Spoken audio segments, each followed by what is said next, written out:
I'm just going to introduce some stories. We got 4 people from the Root and Branch community. We're going to share stories about grandparents or significant elders in their life. They're all my grandparents. And so you don't need to hear me. But I just want to say a couple things to introduce it and why we're doing Grandparents' Day. Grandparents' Day was a holiday started in the 70s by everyone's favorite President Jimmy Carter. And no one really talks about it or celebrates it. I've really never celebrated it myself before today.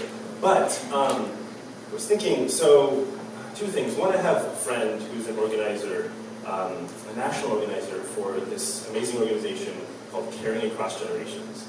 And they're trying to get people to talk more about aging in our country, and with many goals. One, just because a lot of aging people are not getting the care they need. Part of what this organization is trying to do is saying there are ways to keep elderly people, even who need significant care, in their homes. And it turns out 90% of people in surveys would rather be in their homes than in a facility.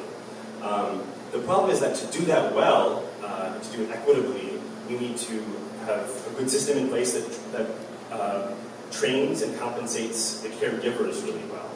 And that turns out to be really hard because it's not an organized workforce, it's dispersed, it'd be in homes. So this Caring Across Generations is trying to just kind of start a conversation about this, which is perfect, I think, for churches to talk about, because in some ways, churches are one of the few spaces, potentially, to be this kind of countercultural place where young people, like in that vision of Jerusalem, young people and old people are not kind of pushed to the sides. I mean, right now, this church has a lot of people in sort of the middle, but we really want to be a space that stretches in both directions, a space where people can make relationships across generations, learn from one another, that it's a shared, common public space like that.